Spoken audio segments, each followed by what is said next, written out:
Have you ever stopped to truly consider the unsung hero of your living space? That silent foundation supporting, well, everything. Every step, every piece of furniture, every memory made. I mean the floor. Exactly. The floor. We walk on it, we live on it, and honestly, we often take it completely for granted. It's true. It's just there. But just beneath the surface, under that finish we chose, lies this surprising world of design and engineering and just practical genius. So today, we're not just looking at floors.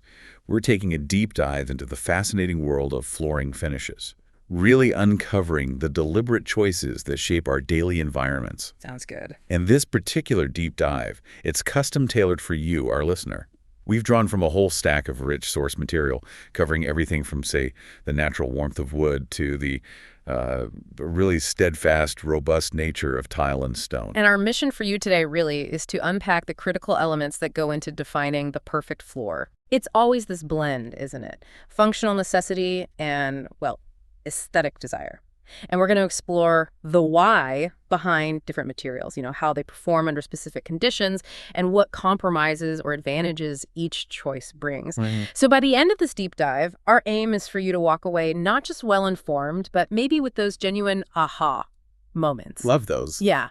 Seeing the floors around you in an entirely new light and appreciating the subtle engineering right beneath your feet. I love that goal because, when you're standing in a showroom, or maybe just scrolling online, it's so easy to get swept away by just the color and texture alone. Oh, absolutely. But before we even dive into specific materials, what are the fundamental considerations? The things that go way beyond just what catches your eye when choosing a floor finish?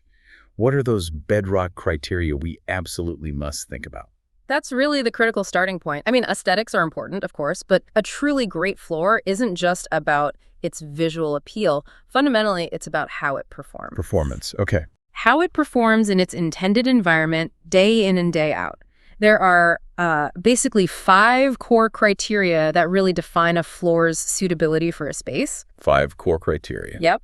And understanding these can save you a world of headaches, maybe even some money down the line. So performance is paramount. What's the absolute first non-negotiable factor on that list? First and foremost, you need to deeply consider durability. Durability makes sense. And this isn't just a buzzword, It refers to a floor's intrinsic resistance to physical abrasion, to denting from dropped objects or heavy furniture, and to scuffing from daily foot traffic. So just everyday life stuff. Exactly. We're talking about its ability to withstand the lived reality of a space.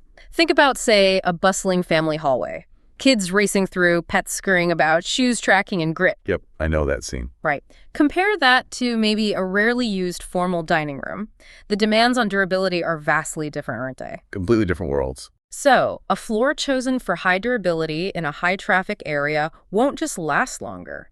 It minimizes the need for costly, disruptive repair or even full replacement later on. Right. The hassle factor. It's not just about saving money on materials. It's about reclaiming your weekend from contractors and avoiding the upheaval of a damaged floor. It's about that peace of mind, knowing your floor can handle whatever life throws at it. That distinction between the busy hallway and the quiet room is so vivid. It really underscores that durability isn't some one-size-fits-all metric. Not at all. So, okay, what's the next big consideration after you know a floor can take a beating? Well, once it can withstand the physical impacts, the next crucial criterion is ease of maintenance. Cleaning, always important. Definitely. This focuses on a floor's resistance to dirt, moisture, grease, staining, particularly in those high-traffic or work areas. Think kitchens, bathrooms, even a home office. Yeah. This directly impacts your daily cleaning routine and, critically, the long-term appearance of your floor. Imagine a kitchen floor where spills are just an everyday occurrence. Coffee, olive oil. Sticky juice, muddy paw prints. You name it. Or consider a child's play area where, let's be honest, art projects often go off script. Yep, been there. Road crayons, paint splatters. Exactly. If that floor resists stains and moisture effectively, it'll require less intensive cleaning. It'll maintain its beauty over time with minimal effort. And ultimately, it saves you significant time and ongoing effort in upkeep. Which is huge. Nobody wants to spend their life scrubbing grout lines or worrying about every dropped crumb. Right. A low-maintenance floor means more time enjoying your home, less time cleaning it. As someone who's had a few art project incidents on, let's say, less than ideal flooring, I can definitely appreciate the value of easy cleanup. But what about how it actually feels underfoot? I know some floors can feel incredibly hard and, well, unforgiving, especially if you're standing on them for long periods. That brings us perfectly to foot comfort, Okay. which is directly related to the degree of resilience a flooring material possesses. Resilience, so a bit of give.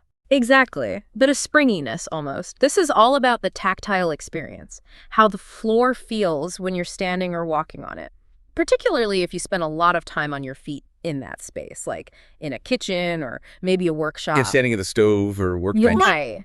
A resilient flooring material can significantly reduce fatigue and provide a much more comfortable experience throughout the day. Consider the stark contrast. Imagine standing for hours on a hard, unforgiving concrete floor versus maybe a softer, more forgiving material like certain types of wood, cork, or even some specialized resilient tiles. Big difference. And the aha here isn't just about feeling good in the moment. It's actually about the silent toll hard floors can take on your long-term joint health. Oh, interesting. Didn't think of that. Yeah, resilient flooring acts like a subtle shock absorber. It reduces that cumulative impact on your body over years of daily walking, potentially saving you from aches and pains down the line. So it's really an investment in your physical well-being. That's a brilliant insight linking it to long-term health, not just immediate comfort. Wow. And speaking of physical well-being, what about safety? Especially in places prone to moisture, I can imagine some floors become quite treacherous. Safety is absolutely paramount, yes. Yep. And that leads us straight to slip resistance. Crucial. The key here is to actively avoid slick flooring materials, especially in areas prone to getting wet. Think bathrooms, laundry rooms, busy kitchens, or even entryways where rain or snow can be tracked in. Right, the danger zones. Exactly. Choosing a material with good inherent slip resistance is crucial to prevent accidents and falls. Think about the distinct difference in texture and grip between, say, a highly polished, smooth marble surface when it gets wet. Like a skating rink. Pretty much. Versus maybe a more textured, unglazed quarry tile. The quarry tile, with its natural texture, maintains far more grip. Makes sense. And this choice isn't just about avoiding a minor slip. It's about preventing potentially serious injuries. And, for commercial spaces, it can even have legal and liability implications. So slip resistance becomes a non-negotiable safety feature there. That's a fundamental safety concern that's easy to overlook until you've had a close call, or worse. Definitely. And finally, what about the hidden impact a floor can have on the overall acoustics of a space? We don't often think of our floors as like sound insulators. That's our fifth core criterion, impact noise. Impact noise, okay. This refers to the sound generated when something hits the floor. Footsteps, dropped objects, maybe chairs rolling around. Right, the clatter. Yeah. Resilient flooring, by its very nature, can cushion and absorb some of that impact noise. It prevents it from reverberating through the room or, importantly, transferring to the floor below. Ah, good for apartments or multi-story houses. Absolutely. And beyond just footsteps, soft or porous flooring materials, think carpet, cork, are excellent at reducing both impact noise and airborne sound, like voices, music, the hum of appliances. So it makes the room quieter overall. Exactly. This relates directly to the acoustics and sound transmission within a building. In multi-story homes, or even within different zones of an open-plan living space, minimizing the sound of footsteps from above or the echo of dropped items can significantly improve the overall living environment. It creates a more serene, less jarring atmosphere. Yeah, peace and quiet. Imagine the distinct sound of someone walking on a bare hardwood floor versus a plush carpeted area. The difference in sound absorption is remarkable, right? Night and day. And this choice profoundly impacts the tranquility and usability of your space. A quiet environment can reduce stress, improve concentration, and simply make a home feel more peaceful. So if we connect this to the bigger picture, Yeah. how important is a quiet environment for you? Because the choice of flooring can actually dramatically alter the tranquility of a room. It influences everything from your ability to relax to your focus during work. That's it. It's not just about durability or looks. Yeah. It's about how the space feels and sounds, impacting your daily life in ways you might not have even considered before. Absolutely. The holistic experience of a space is deeply influenced by these often overlooked characteristics of flooring. It's a foundational element, pun intended, to good design, impacting not just the visual, but the auditory and tactile comfort of your home. Okay, this is great foundational stuff. Let's dive into some specific materials now. Here's where it gets really interesting. Yeah. Let's talk about wood. Ah, wood. A timeless classic for flooring, right? It's universally admired for that warm, natural appearance and its attractive blend of comfort, resilience, and inherent durability. But as you hinted earlier, there's a lot more to it than just laying down some planks, isn't there? No, definitely. The finishes play an enormous, often underappreciated role in its performance and longevity. Indeed. The purpose of wood finishes is quite specific and incredibly important. They should enhance the wood's durability, its resistance to water, dirt, staining, all without obscuring the wood's natural beauty. So it's a balance. It's a delicate, almost artistic balance, really. The goal is to create a robust protective barrier, shield the wood from the rigors of daily wear and tear, moisture ingress, potential staining agents, while simultaneously allowing its inherent grain patterns, its unique character, its natural warmth to shine through. Rather than hiding it. Exactly, not being obscured.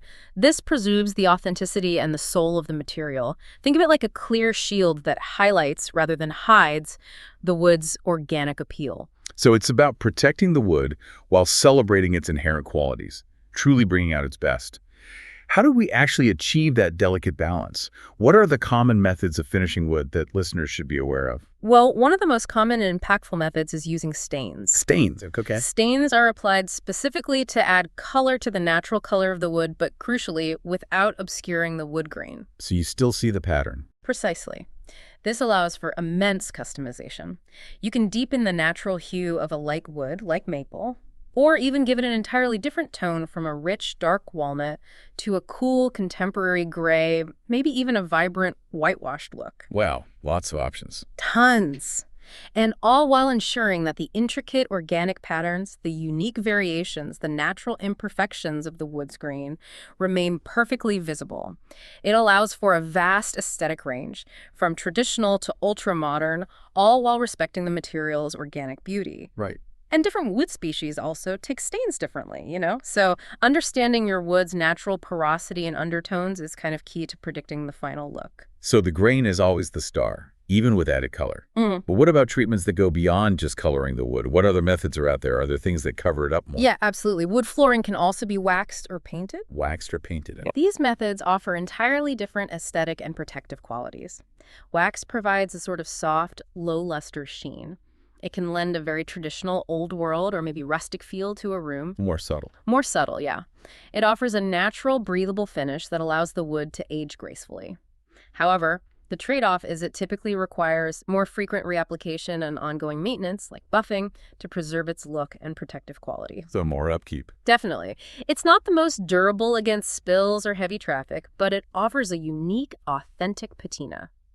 Paint, on the other hand, offers an opaque, uniform color. It completely transforms the appearance of the wood, masking its natural grain entirely. Total cover-up. Total cover-up. This allows for bold, contemporary statements or a classic, clean look, maybe even whimsical patterns. Depending on the type of paint and how it's applied, it can be highly durable. But remember, once it's painted, that natural wood character is gone. And removing paint later can be a significant undertaking. Right, commitment. And what about those clear coats we often hear about? Polyurethane, varnish. These sound like they're purely about protection, creating a hard, invisible shield. Precisely. Those are your clear protective finishes, and they are incredibly popular for a very good reason.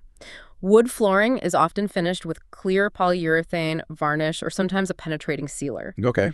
Each of these creates a protective barrier, but they do so in slightly different ways and with different results in terms of durability, maintenance, and the final look. So what's the deal with polyurethane? That seems like the most common one.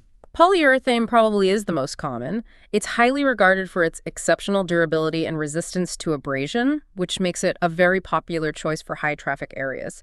It basically forms a plastic-like film on the surface of the wood. Like a shield. Exactly. You'll find it in two main types. Oil-based, which tends to amber or yellow slightly over time and offers a rich, warm look with really high durability. And water-based. Water-based stays clearer, it dries faster, and has lower VOCs, those volatile organic compounds. So it's often seen as a more environmentally friendly choice, though maybe slightly less durable than some oil-based options. Polyurethane typically needs reapplication every, say, 5 to 10 years, depending on the traffic. And varnish? Is that different? Varnish creates a very hard, often glossy finish. It's very resistant to chemicals and moisture, providing that classic polished look you might see on fine furniture. Historically, it was a blend of resin, oil, and a solvent. Modern varnishes might use different resins for better performance. How does it compare to poly? Well, while very durable, varnish can sometimes be a bit more prone to scratching than polyurethane, and it can be challenging to repair locally. You often need to sand and revarnish the entire surface if it gets damaged. Okay. And penetrating sealers, that sounds different again. Penetrating sealers are quite different. As the name suggests, they don't form a film on the surface. Instead, they soak into the wood fibers themselves. Into the wood. Yeah. They typically consist of oils and resins that harden within the wood, providing protection from the inside out. This maintains a very natural, almost unfinished or naked wood feel. You can really feel the wood's texture. Interesting. How's the protection? They offer significant resistance to moisture and stains, but they generally require more frequent maintenance, often needing re-oiling every few years. The trade-off is you get a more authentic, tactile connection to the wood, but with more ongoing care involved. It sounds like each type of clear finish offers a very specific balance of protection, appearance, and maintenance commitment. Exactly right. And what about the final visual impact, the sheen? I know you can get anything from a super shiny gloss to a very subtle matte. How does that choice go beyond just aesthetics and into practicality? That's a fantastic question because the aesthetic range of finishes, from high gloss to a subtle satin or even a very matte finish, profoundly impacts both the look and the daily upkeep of your floor. Okay, tell me more. A gloss finish is highly reflective. It creates a very formal, often expansive feel in a room because it bounces light around beautifully. It can really brighten the space. Sounds nice, but is there a downside? The downside is it also tends to show everything. Dust, fingerprints, scuffs, minor imperfections. They become much more readily visible. Every little blemish gets highlighted. High maintenance. Can be. Moving down the spectrum, a satin finish offers a softer, more subtle sheen. It's less reflective, which can make a room feel cozier, more inviting, and it has the added practical benefit of often hiding minor imperfections and everyday wear much better than a high gloss. So satin's a popular middle ground. Very popular, yeah. It gives a sophisticated glow without the high maintenance demands of gloss. It's a really practical choice for many homes. And matte, even less sheen. Even less. A matte or ultra matte finish provides an almost invisible protective layer. It makes the wood look as natural and raw as possible. It's excellent at concealing imperfections and resisting visible scratches, but it might not offer the same depth or luster as a higher sheen finish. So that choice of sheen really impacts the room's feel, the formality, and just the practical realities of cleaning and living with it. Absolutely. It's a key decision that balances your desired aesthetic with real-world practicality. So it's clear it's not just about the type of wood, but how it's treated on the surface. But speaking of types, beyond the finish, there's a surprising variety in the actual construction of wood flooring, isn't there? It's not just one standard plank. You're absolutely right. Beyond the finishes, the way wood flooring is physically constructed and presented varies significantly, and this influences both its aesthetic and its performance characteristics. This is where the engineering really comes into play. Okay, break it down for us. First, we have strip flooring. This is a classic, widely recognized form of solid wood flooring. It's made of narrow strips of solid timber, typically less than 3 inches wide. Narrow strips. Got it. And these are meticulously appearance graded. That means they're sorted based on visual quality. The best grades, often called clear or select, typically minimize or completely exclude natural characteristics like knots. Those round spots. Yeah, where a branch once grew. Or mineral streaks, which are discolored lines, checks, which are small cracks, and torn grain, where the wood fibers got pulled out during milling. So the top grades are very uniform. Very uniform. This rigorous grading ensures a highly consistent, pristine aesthetic quality across the floor. It contributes to both its formal beauty and often a perception of higher value. Plus, the narrower strips allow for a bit more expansion and contraction, which can be helpful in certain climates. So when you see a really uniform, pristine hardwood floor, it's likely high-grade strip flooring chosen for that refined look. Often, yes. What about planks? I always thought planks were just wider strips. Is there more to it? You're on the right track, but there's a crucial distinction in scale. Plank flooring, also solid wood, refers specifically to boards that are significantly wider than strip flooring, typically exceeding 4 or 5 inches in width and often much more. Now, what are we talking? We could be talking 8 inches, 10 inches, even wider sometimes. They make a much grander, bolder statement. These are long, wide, square-sawn, thick pieces of timber. Big piece. Big pieces. The sheer scale of each individual board creates a distinct visual impact, a more expansive, sometimes rustic or traditional feel that really showcases the full sweep of the wood grain. Their thickness can vary too, but the emphasis is on that impressive width. Any downsides to the width? Well, wider planks can be a bit more susceptible to gapping or cupping with changes in humidity compared to narrower strips. That's because the larger surface area absorbs and releases more moisture. So proper acclimation before installation and careful installation itself are even more critical for plank flooring. So it's the width that truly defines plank versus strip, and that width brings a very different visual and even spatial impact. Okay, what about something more decorative, something that feels more like art underfoot? For a truly artistic approach, we have parquet flooring. Parquet, I've heard that. This is a type of inlaid wood flooring. It means individual pieces of wood, often small blocks or strips, are meticulously set into the floor surface, usually in intricate geometric patterns. Like a mosaic. Exactly like a mosaic, but with wood. This style is less about the individual plank or strip and more about the intricate assembly and design. It transforms the floor into a sophisticated decorative element, sometimes even a central focal point within the room. What kind of patterns? Think classic herringbone, basket weave designs, chevrons, or even more elaborate custom medallions. Parquet allows for highly sophisticated decorative elements to be integrated directly into the floor, adding this layer of visual richness and often historical elegance. Sounds complex to install. It is. The installation is significantly more labor-intensive and requires great precision, which naturally impacts the overall cost. That sounds absolutely beautiful, almost like a mosaic of wood, as Yeah. you said.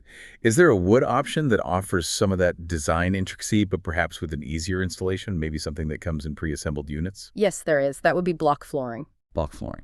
Okay. This consists of factory-assembled tiles, typically square.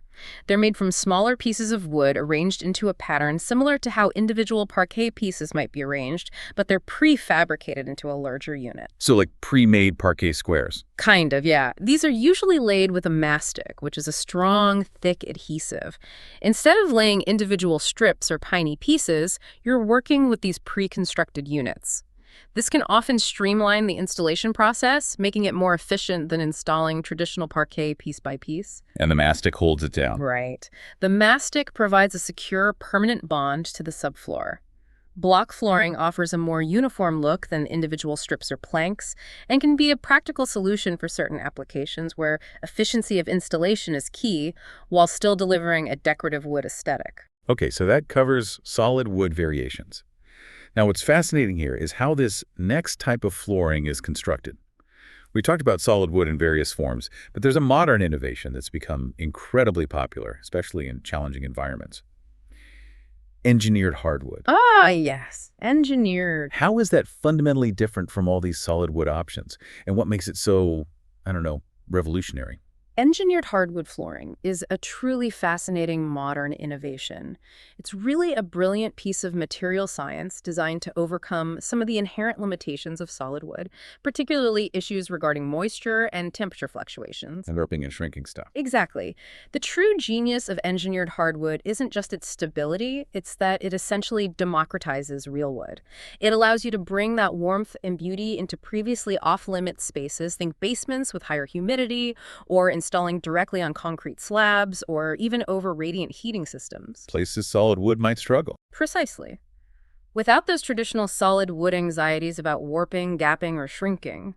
Unlike solid wood, which is a single, thick piece of timber, engineered wood is constructed in multiple layers, much like a high-performance plywood. Layers, how does that work? The top layer, the one you actually see and walk on, is a real wood veneer. This provides the authentic look and feel of solid wood, and it can range in thickness from very thin to substantial enough for maybe 1 or 2 resandings down the line.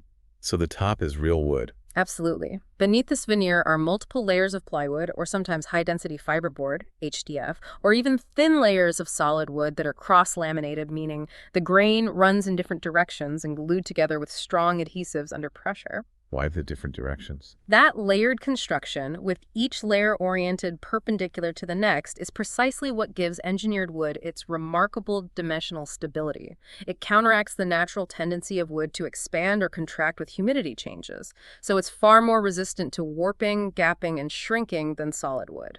It's real wood, just re-engineered for modern living and modern building practices. So it's all about stability and versatility for different environments. And how are these highly engineered panels protected on the surface?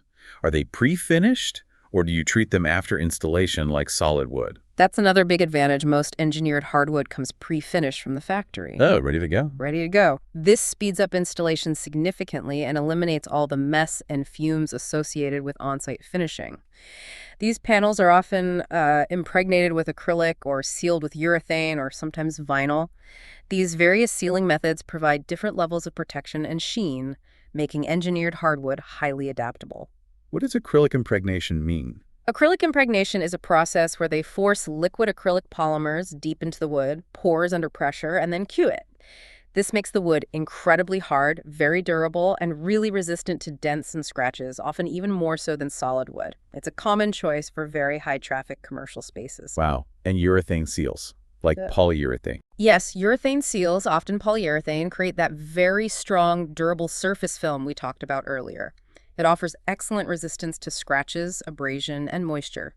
Very similar to what you'd find on many high-quality solid hardwood floors, providing a robust protective layer. They come in various sheens, too. Okay.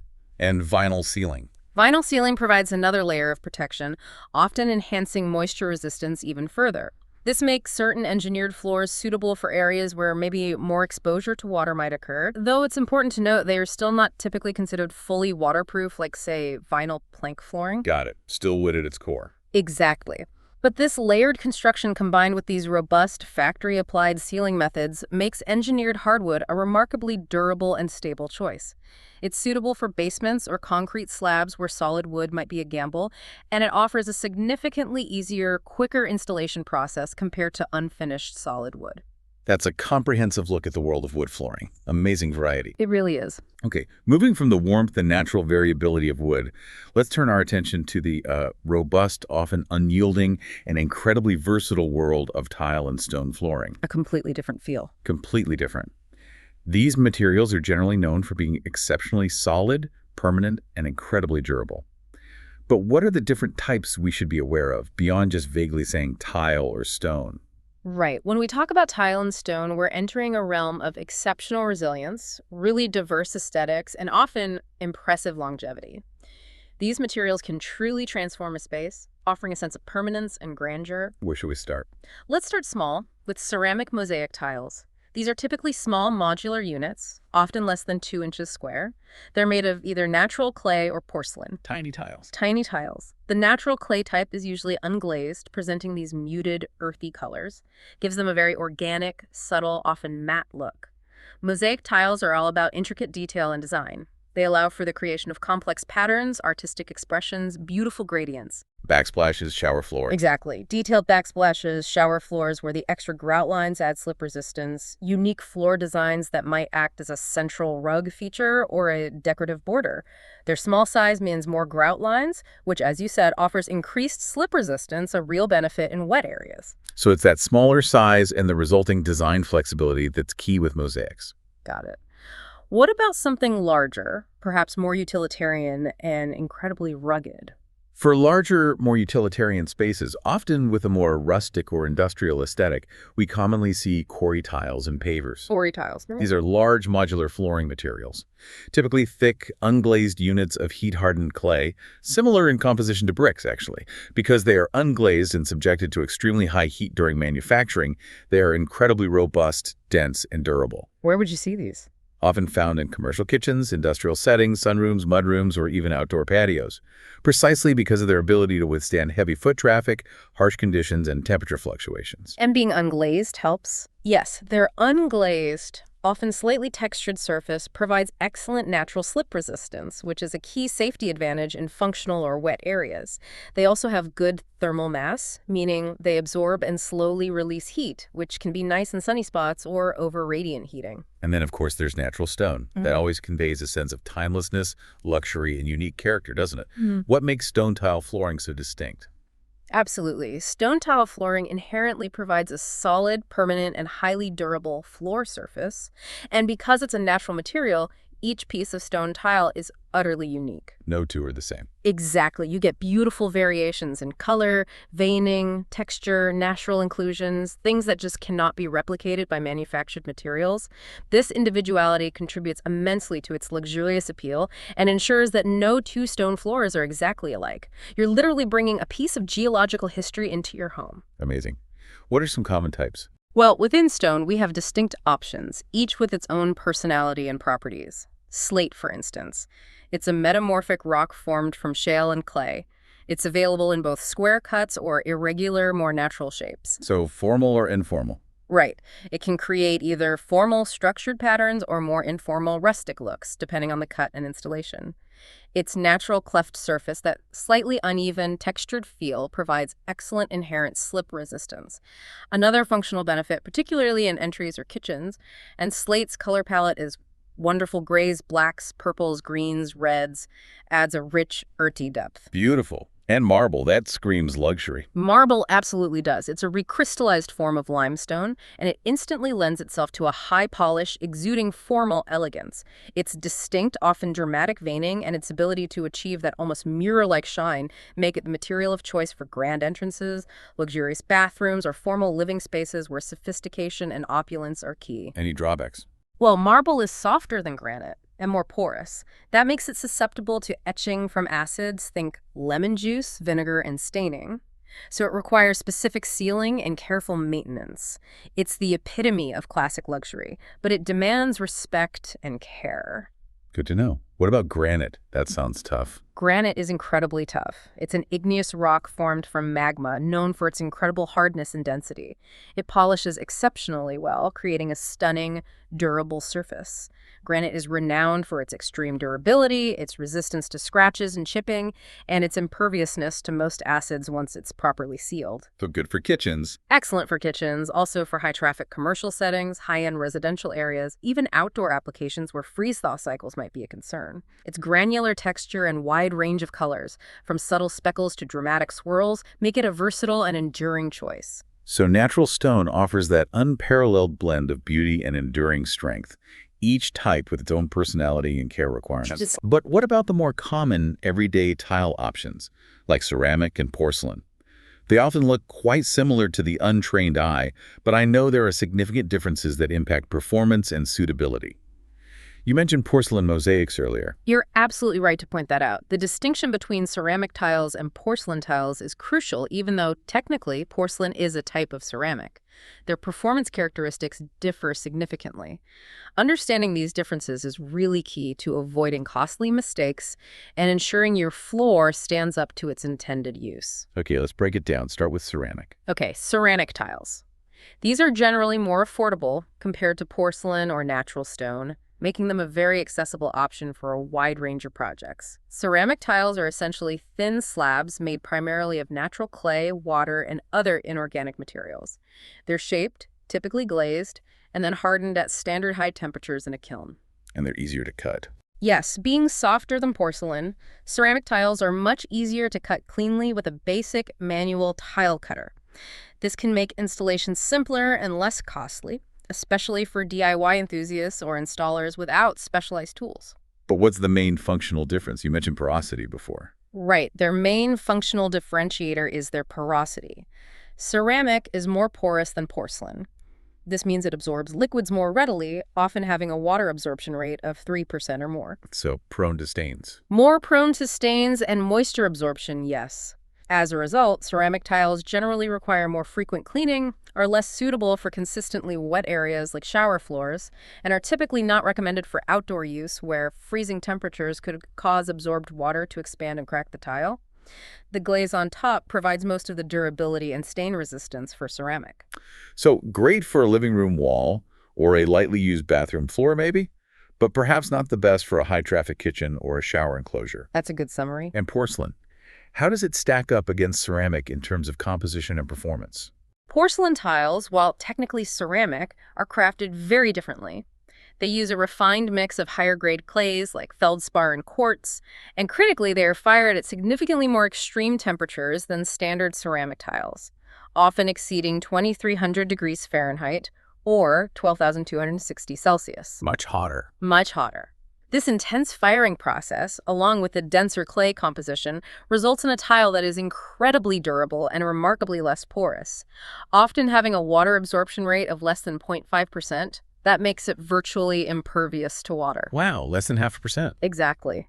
Porcelain is best known for its superior durability, its high resistance to chipping, scratching, and wear, and its relatively low cost compared to natural stone. It offers a really high-performance material without the premium price tag of marble or granite. What about cutting it, if it's harder? Because it's so much harder and denser, porcelain is also harder to cut. It often requires specialized tools like a wet saw equipped with a diamond blade.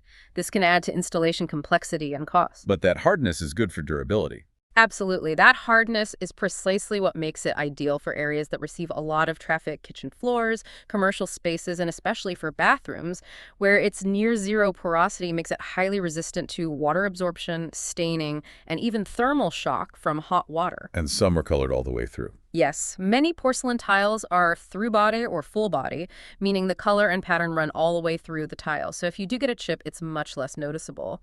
Others are glazed porcelain, which offers a wider range of designs, including incredibly realistic wood or stone looks printed on the surface under a hard glaze.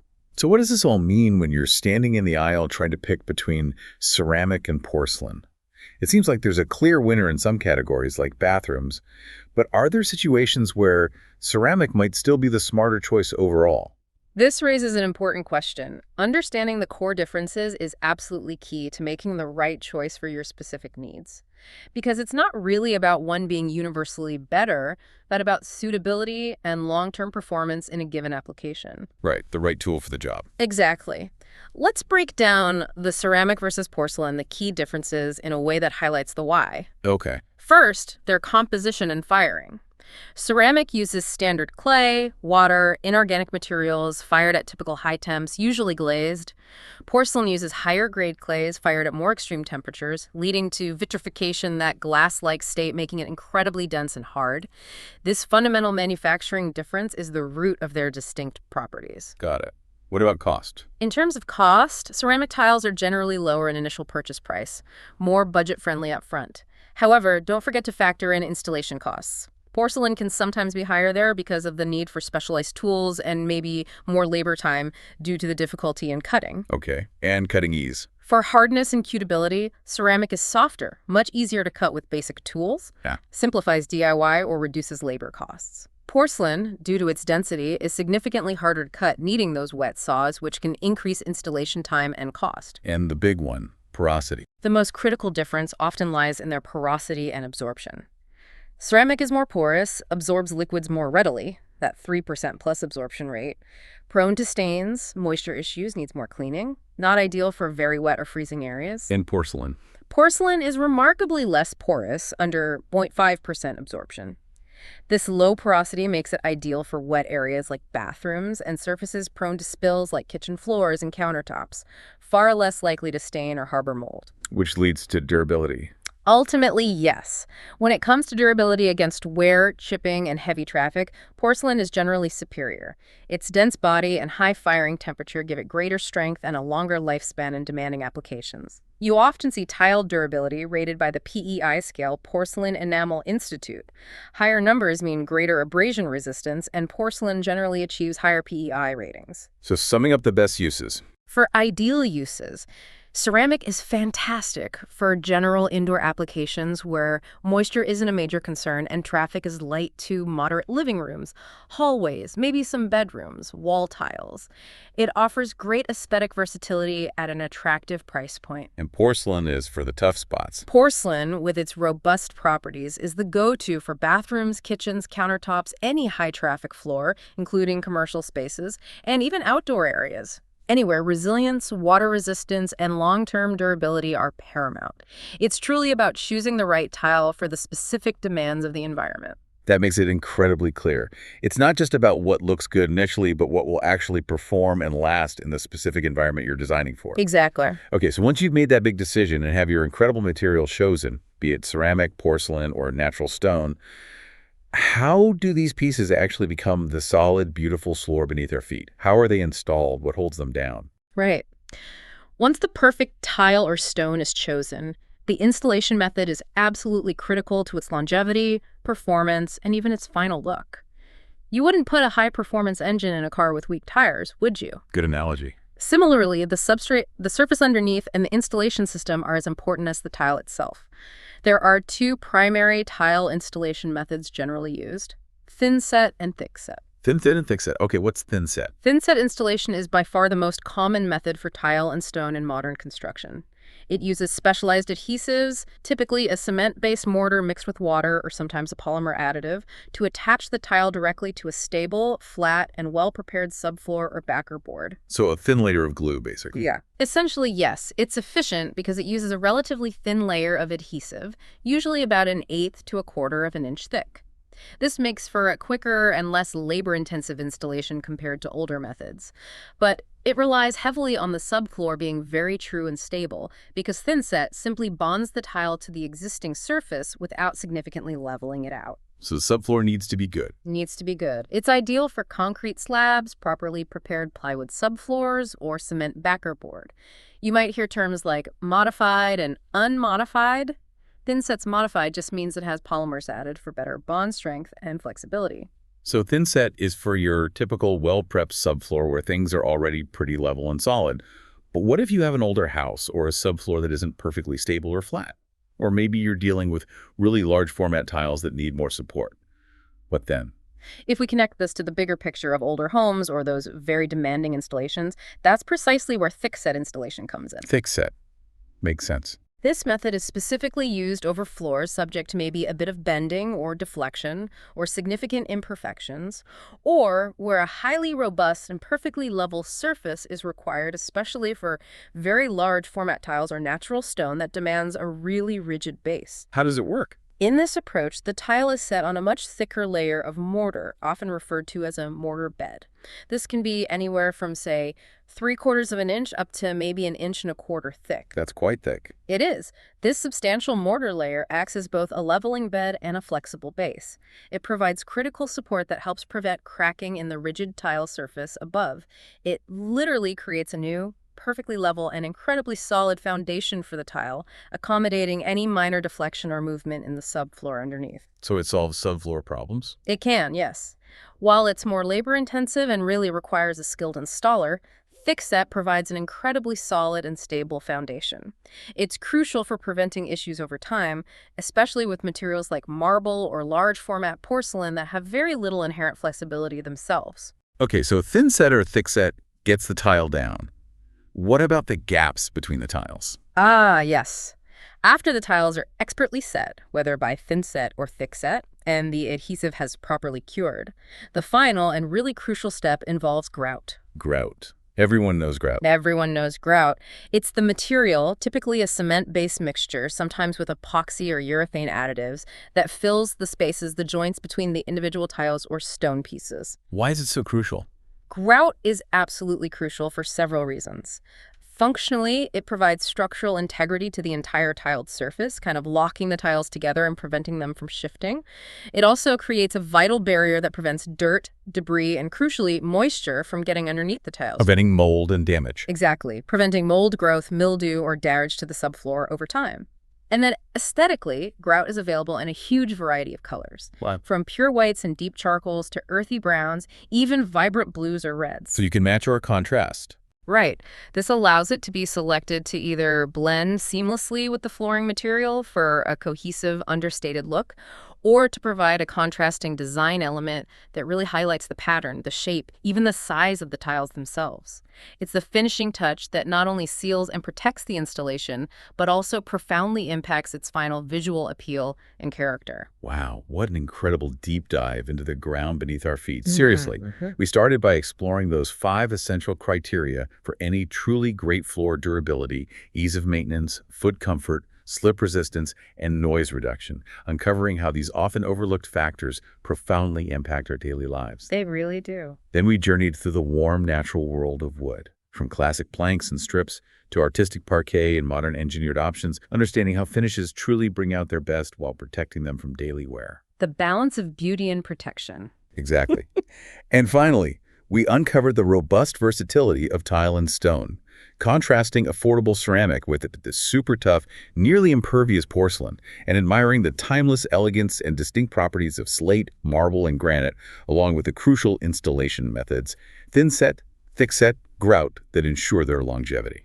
You now have a profound level of insight to look at any floor, whether it's in your own home, a public space, maybe a friend's house, with a genuinely newfound appreciation for the deliberate choices that went into its selection and construction. Seeing the why behind it. Precisely. Understanding these functional and aesthetic considerations truly empowers you to make informed, long-lasting decisions for your own spaces, or, simply to appreciate the often unseen engineering, the artistry, and the material science that exist all around you, supporting every step you take. So what does this all mean for you, the listener, now that you're armed with this deeper knowledge about flooring? Perhaps the next time you walk into a room, you'll not only notice the floor, but you'll start to ask yourself, what challenges was this floor designed to overcome?